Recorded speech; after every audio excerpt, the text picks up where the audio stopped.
सुप्रभात प्यारे बच्चों।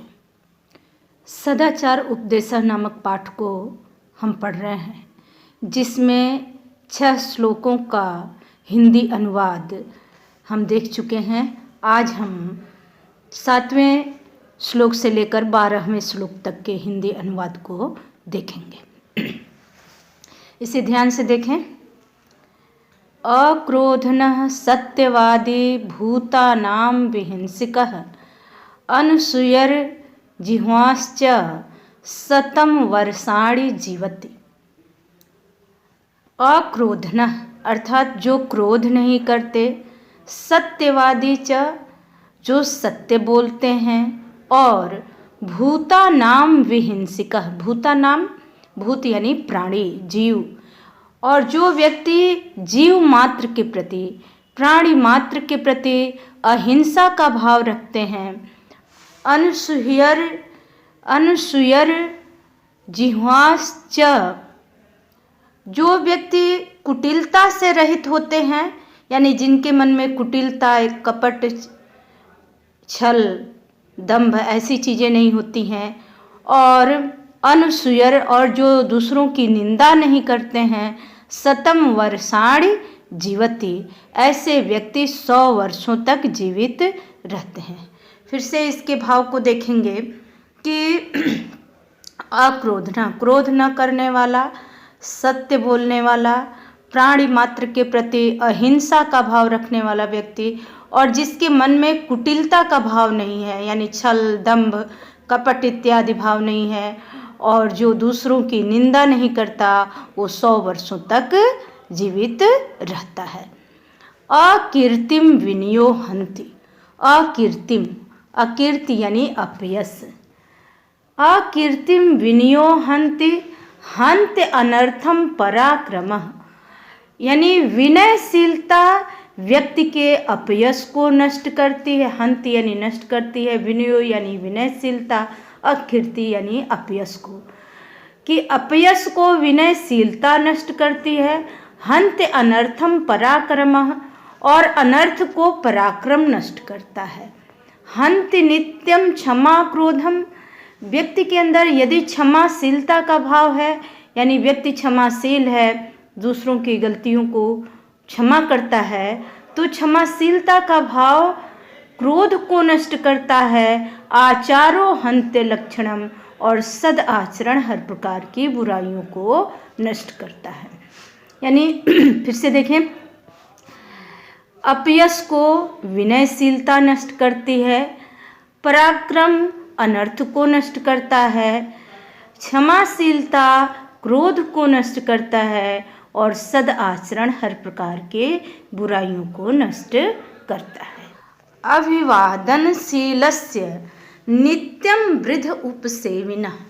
अभिवादनशीलस्य इसमें 9वें श्लोक में है कि जो व्यक्ति अभिवादनशील होते हैं, अर्थात अपने से बड़ों के प्रति नमन का भाव रखते हैं, उनको नमन करते हैं, उनका अभिवादन करते हैं।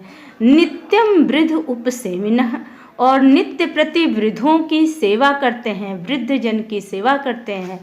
चत्वारि तस्य वर्धन्ते ऐसे व्यक्तियों की 4 चीज़ें बढ़ती हैं। आयु विद्या यशो बलम। आयु विद्या यश और बल। ऐसे व्यक्ति जो अभिवादनशील होते हैं, नित्य वृद्ध जन की सेवा करते हैं, उनकी 4 चीज़ें बढ़ती हैं, आयु विद्या यश और बल। 10वां देखेंगे। वृत्तम यत्नेन संरक्षेद वित्तम आयाति याति च अक्षीणो वित्ततः क्षीणो वृत्तस्तु हतो हतः।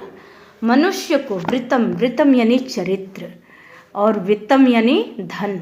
मनुष्य को अपने चरित्र की, वृत्तम यत्नेन संरक्षेद, मनुष्य को अपने चरित्र की यत्न पूर्वक रक्षा करनी चाहिए। वित्तम आयाति याति च धन तो आता है और चला जाता है। अक्षीणो वित्ततः क्षीणो वित्त के क्षीण होने पर, यानी धन के नष्ट होने पर समझिए कि अक्षीणो कुछ भी नष्ट नहीं हुआ। वृत्तस्तु हतो हतो हतो हतः लेकिन यदि मनुष्य का वृत्त अर्थात चरित्र अस्त हो गया या नष्ट हो गया तो मनुष्य मरे हुए के समान है। इसी तरह का भाव एक अंग्रेजी के स्लोगन में भी मिलता है, जिसमें लिखा गया है कि health is gone, something is gone, wealth is gone, nothing gone, but character is gone, everything is gone. कि यदि व्यक्ति का स्वास्थ्य गया तो कुछ गया, वेल्थ गया, वेल्थ यानी धन, धन गया तो समझो कि कुछ भी नहीं गया, लेकिन यदि मनुष्य का चरित्र चला गया तो सब कुछ अस्त हो गया। अब 11वें का अर्थ देखेंगे। सत्येन रक्षितो धर्मे रक्षते धर्मो, सत्येन रक्षते धर्मो, विद्या योगेन रक्षते, मृज्या रक्षते रूपम, कूलम वृतेन रक्षते। सत्येन रक्षते धर्म, धर्म की रक्षा सत्य से की जाती है। विद्या योगेन रक्षते, और विद्या की रक्षा योग से अर्थात अभ्यास से की जाती है। मृज्या रक्षते रूपम, मृज्या यानी स्वच्छता, रूप की रक्षा स्वच्छता से की जाती है। कुलम वृतेन रक्षते, और कुल की रक्षा वृत्त से अर्थात चरित्र से की जाती है। तो इसमें ये बताया गया है कि मानव का जो आचरण है वो सबसे महत्वपूर्ण है, क्योंकि मनुष्य अपना और अपने कुल की रक्षा अपने वृत्त से, अपने चरित्र से ही करता है। श्रूयन्ताम धर्म सर्वस्वम, श्रुत्वा च अप्य अवधार्यताम, आत्मनः प्रतिकूलानि परेशान न समाचरेत।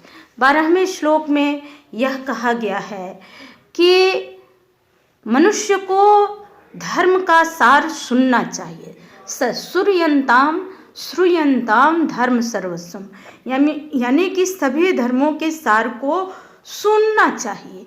और श्रुत्वा च अप्य अवधार्यताम, और सुन करके जो भी उसमें धारण करने योग्य हो उसे धारण करना चाहिए, जो कल्याणकारी हो उसे हमें धारण करना चाहिए। आत्मनः प्रतिकूलानि परेशान न समाचरेत, ऐसा व्यवहार जिसे हम अपने लिए प्रतिकूल मानते हैं या अपने लिए अनुचित मानते हैं, परेशान न समाचरेत, वैसा व्यवहार दूसरे के साथ नहीं करना चाहिए। फिर से देखें कि मनुष्य को समस्त धर्मों के सार तत्वों को सुनना चाहिए, सुन करके उसे अपने आचरण में धारण करना चाहिए, और ऐसा व्यवहार जिसे हम अपने लिए अनुचित या प्रतिकूल मानते हैं वैसा व्यवहार दूसरे के साथ नहीं करना चाहिए। तो प्यारे बच्चों, ये रहा सदाचार उपदेश का संस्कृत से हिंदी अनुवाद।